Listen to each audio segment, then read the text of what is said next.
ಗ್ರಾಮ ಸಹಾಯಕರಾಗಿ ನಾವು 45 ವರ್ಷದಿಂದ ಕಾರ್ಯನಿರ್ವಹಿಸ್ಕೊಂಡು ಬರ್ತಾ ಇರ್ತೀವಿ.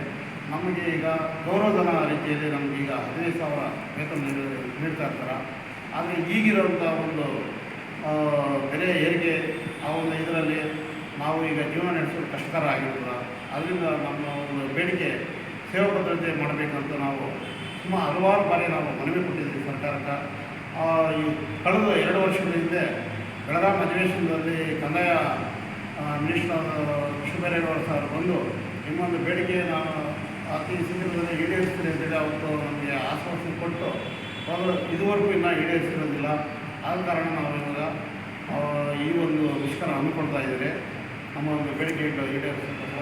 ನಮ್ಮ ಬೇಡಿಕೆಯಲ್ಲಿ ಈಗ ತಂದೆ ತಾಯಿ ವಯಸ್ಸಾದವರು ಇದ್ದಾರೆ, ಮಕ್ಕಳು ವಿದ್ಯಾಭ್ಯಾಸಕ್ಕೆ ಎಲ್ಲ ಒಂದು ರೀತಿಯಲ್ಲಿ ನಮಗೆ ತೊಂದರೆ ಆಗಿರೋದ್ರಿಂದ ಕನಿಷ್ಠ ವೇತನ ಆಗಲಿ, ನಮ್ಮ ಸೇವಾ ಭದ್ರತೆ ಆಗಲಿ ಒದಗಿಸಿಕೊಟ್ಟು ನಮ್ಮ ಒಂದು ಜೀವನ ತಲುಪಿಸ್ಕೊಳ್ಬೇಕಾಗಿ ನಾವು ಕಂದಾಯ ಮಂತ್ರಿಗಳ ಹತ್ರ ನಾವು ಮನವಿ ಮಾಡ್ತಾಯಿದ್ವಿ.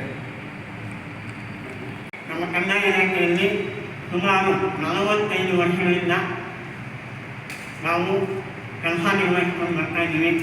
ನಮಗೆ ಕನಿಷ್ಠ ವೇತನ 10/7/2007ರಲ್ಲಿ ಒಂದು ಆದೇಶ ಮಾಡಿದ್ದಾರೆ, ಕಾಯಿಮಾತಿ ಆದೇಶ ಮಾಡಿದ್ದಾರೆ. ಆ ಕಾಯಿಮಾತಿ ಆದೇಶದಂತೆ ಪರಿಷ್ಕರಣೆ ಮಾಡಿ ನಮಗೆ 27,000 ರೂಪಾಯಿ ಮಾಸಿಕ ವೇತನ 27,000 ರೂಪಾಯಿ ಮಾಡಬೇಕು ಅಂತ ಒಂದು ಮನವಿ ಇದೆ.